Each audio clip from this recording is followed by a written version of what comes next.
السلام علیکم ورحمۃ اللہ وبرکاتہ۔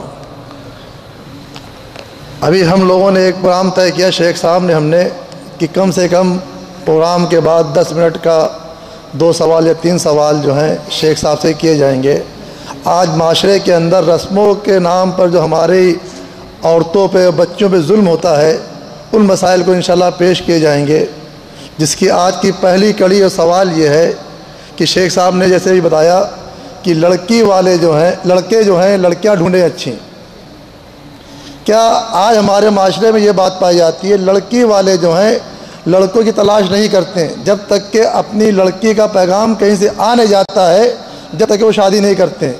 اپنی طرف سے ماں باپ جو ہیں کسی بھی لڑکے والوں سے کہ میری لڑکی سے شادی کر لو، اس کا کیا حکم ہے شریعت کے اندر؟ بسم اللہ الرحمن الرحیم۔ میرے بھائی، تاریخی طور پہ ہمیں یہ بات سمجھ آتی ہے کہ یہ رسم بھی ہمارے اس معاشرے کا اثر ہے جس میں ہم رہتے ہیں، یہ ہمارے اس معاشرے کا اثر ہے، وگرنہ اسلام کے اندر، حدیث میں، تاریخ کے اندر ہمیں ہزاروں دلیلیں ایسی ملتی ہیں کہ جہاں پر کسی لڑکی نے کسی صحابیہ نے کسی صحابی کو دیکھا، اس کے اندر خیر دیکھی اور اپنے ماں باپ کو خود کہا کہ یہ خیر کی جگہ ہے، میری شادی یہاں کرو۔ اس سے یہ پتہ چلا کہ قطعاً اس بات میں کوئی توہین نہیں ہے، کوئی اہانت نہیں ہے، جیسے ہمارے معاشرے میں سمجھا جاتا ہے کہ اگر لڑکی والے چل کے لڑکے والوں کی طرف جائیں گے تو یہ ان کی توہین ہے، یہ ان کی توہین ہے۔ اور اس توہین کا ماشاءاللہ ہمارے معاشرے میں کیا اثر ہے کہ لڑکے والے پہلی دفعہ آتے ہیں اور ہمیشہ ان کی ٹانگ اوپر ہی رہتی ہے، اور لڑکی والوں کو جتنا رسومات کے نام پہ ذلیل کیا جاتا ہے اس کے بحث کا یہ محل نہیں ہے۔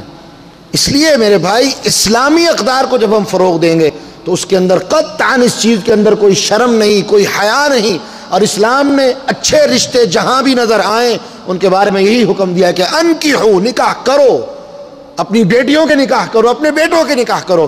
اس سے یہ واضح ہو جاتا ہے کہ اگر لڑکی والوں کی نگاہ میں کوئی لڑکا اچھا ہو تو اس کا انتظار نہیں کیا جائے گا اس طرح کہ وہ آئیں گے تو ہم بات کریں گے، بلکہ اپنی طرف سے اگر لڑکی والا بھی پہل کر لے تو یہ قطعاً اسلام کے اندر اس کی کوئی مخالفت نہیں ہے۔ یہ اسی طرح ہی ہے جس طرح لڑکے والے پہل کریں گے، اسی طرح ہی ہے کہ لڑکی والے بھی پہل کریں۔ اللہ سبحانہ و تعالیٰ نے جو بھی پہل کرے گا اس کے لیے اس میں خیر رکھی ہے، لیکن ہمارے معاشرے میں جو فکس کر دیا گیا ہے کہ لڑکے والے ہی یہ کام کریں گے، اس کی قطعاً کتاب و سنت سے ہمیں کوئی دلیل نہیں ملتی۔ اور اگر میں یہ کہوں کہ اگر کوئی کہے کہ نہیں یہ دینی حکم ہے تو وہ بدعت کر رہا ہے، وہ دین کے اندر ایک نئی بات کو ایجاد کرنے کی کوشش کر رہا ہے۔ اور اگر جیسے ہم سمجھتے ہیں کہ یہ ہمارے اس معاشرے کا اثر ہے جس کے اندر ہم رہتے ہیں، تو میرے بھائی، اسلام سب سے بڑا معاشرہ ہے، اسلام سب سے بڑی ہماری پہچان ہے۔ اپنی اقدار کو اور اپنے طریقوں کو فروغ دیجئے، یہی مسلمان کی کامیابی ہے اور یہی مسلمان کا وقار ہے۔ اللہ سبحانہ و تعالی ہمیں اس چیز کو سمجھنے کی توفیق عطا فرمائے۔ جزاک اللہ خیر۔ میں نے ایک جگہ پڑھا تھا کہ حضرت عمر رضی اللہ تعالیٰ عنہ نے اپنی لڑکی کا پیغام پہلے حضرت ابو بکر عنہ کو دیا تھا، کیا یہ بات صحیح ہے؟ اللہ اکبر۔ صحابہ کرام رضوان اللہ علیہم مجمعین کی ایک کتاب چھوٹی سی اردو زبان میں آپ کو بازار میں ملے گی، صحابہ کرام کی آل بیت سے محبتیں اور رشتہ داریاں۔ آپ نے تو صرف یہ مثال دی کہ حضرت عمر رضی اللہ تعالیٰ عنہ نے اپنی بیٹی کا نکاح حضرت ابو بکر کے لیے کیا۔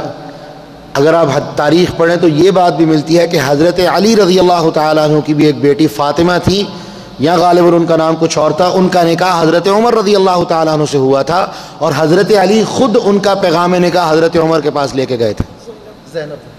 زینب نام کے بارے میں مجھے ڈاؤٹ تھا۔ اس سے یہ بھی بات واضح ہو گئی کہ وہ لوگ جو یہ سمجھتے ہیں کہ صحابہ کرام اور اہل بیت کے درمیان کوئی بغض یا نفرت تھی، اعوذ باللہ، ایک بات۔ اور دوسری بات، ہمیں صحابہ کے تعامل سے بھی یہ بات واضح ہو جاتی ہے۔ اور تیسری چیز جو قرآن مجید نے کہی، اگر اس چیز کی کوئی ممانعت ہوتی قرآن ایسا اصول نہ بناتا، کیا کہ اگر کوئی عورت از خود چل کے رسول اللہ صلی اللہ علیہ وسلم کی خدمت میں آئے اور آگے کہہ دے میں آپ سے شادی کرنا چاہتی ہوں، اگر رسول اللہ صلی اللہ علیہ وسلم چاہیں اس سے شادی کریں، لیکن یہ چیز آپ کی ذات کے لیے خاص ہے، یہاں یہ بات واضح کر دی گئی کہ عورت خود چل کے آئی اور نبی صلی اللہ علیہ وسلم کو آفر کر رہی ہے کہ اللہ کے رسول میں آپ سے شادی کرنا چاہتی ہوں، اور قرآن نے اس کو بطور مسئلہ بیان کیا سورۃ احزاب کے اندر 22ویں پارے میں۔ اس سے یہ بات بھی واضح ہو جاتی ہے کہ اگر عورت کا کوئی ولی نہیں ہے اور وہ کسی کو اچھا سمجھتی ہے تو ایک مخصوص طریقے کے ساتھ اپنے کسی بڑے رشتہ دار کے ذریعے سے، اگر جیسے ہمارا ایک طریقہ ہے اور بہترین طریقہ ہے، اس شخص تک اپروچ کرے. اور قرآن کا حکم بھی موجود ہے کہ گھر والوں کی اجازت، جو بھی اس کا کوئی ولی جسے وہ اپنا سربراہ سمجھتی ہے اس کے ذریعے سے خود وہ اپروچ کرے، اس بات کے اندر قطعاً کوئی ممانعت نہیں ہے. تو صحابہ کرام رضوان اللہ علیہم اجمعین ایسا کیا کرتے تھے اور اس چیز کے اندر کوئی قطعاً ممانعت نہیں.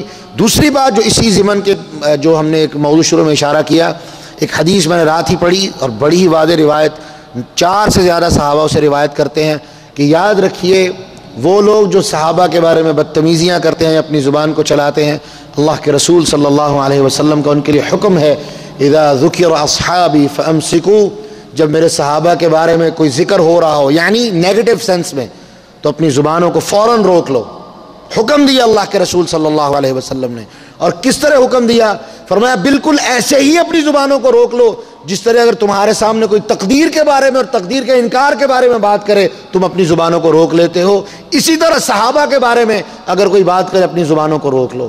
اس لیے صحابہ اور اہل بیت کے درمیان کسی طرح کا کوئی اختلاف یا بغض یا نفرت نہیں تھی. اور اسی طرح یہ لوگ آپس میں رشتہ داریاں بھی کرتے تھے، اپنی بچیوں کے لیے خود ان کے پاس جاتے تھے اور نکاح کا پیغام دیتے تھے.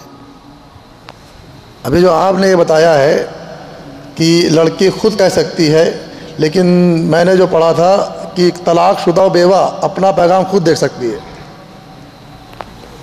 دیکھیں جہاں تک میں نے پڑھا ہے، وہ طلاق شدہ جو بیوہ ہے اس کو بھی وہ اپنا پیغام نکاح خود تو دے سکتی ہے، لیکن شادی کے پیغام کو مکمل کرنے کے لیے پھر بھی وہ ولی کی محتاج ہے، کیونکہ اللہ کے رسول نے واضح کر دیا لا نکاح الا بولی. ایک بات. دوسری بات، اللہ کے رسول صلی اللہ علیہ وسلم نے صرف اتنی تخصیص دی کہ جو مطلقہ عورت ہے اس سے اس کی رائے پوچھی جائے گی، اور جب تک وہ اپنی زبان سے اقرار نہ کرے تب تک اس کا اقرار نہیں ہوگا. اللہ کے رسول صلی اللہ علیہ وسلم سے پوچھا گیا کہ اللہ کے رسول کماری لڑکی تو شرم اتنی کرتی ہے، وہ کیسے بتائے گی؟ فرمایا اگر وہ خاموش رہے اذنھا صماتھا، اس کی خاموشی اس کی اجازت ہے. لیکن طلاق یافتہ عورت یا بیوہ جو ہے، فرمایا اس سے پوچھو، جب تک وہ ہاں یا نہ کہے تب تک تمہیں اختیار نہیں کہ تم اس کے اوپر اپنے فیصلے کو مسلط کرو. تو اس سے یہ بات بھی واضح ہو گئی کہ پیغام نکاح وہ خود تو بھیج سکتی ہے، لیکن ہر حال میں وہ ولی کی محتاج بہرحال ضرور ہے. اور قرآن نے بھی اس بات کا فیصلہ دیا ہے سورۃ نساء کے اندر کہ بِإِذْنِ أَهْلِهِنْ، ان کے گھر والوں کی اجازت کے ساتھ تم نکاح کرو گے. تو گھر والوں کی اجازت یعنی ولی کی اجازت، اللہ کے رسول نے بھی واضح کر دیا کہ لا نکاح الا بولی، کوئی نکاح ولی کی اجازت کے بغیر نہیں ہو سکتا. اور اگر کوئی عورت ایسا کرے فنکاحها باطل، اس کا نکاح باطل ہوگا. جزاک اللہ خیر. یہ آج کا سوال تھا. انشاءاللہ اگلے ہفتے بھی ایسے معاشرے کے ساتھ کوئی سوال کیا جائے گا انشاءاللہ. السلام علیکم و رحمۃ اللہ وبرکاتہ.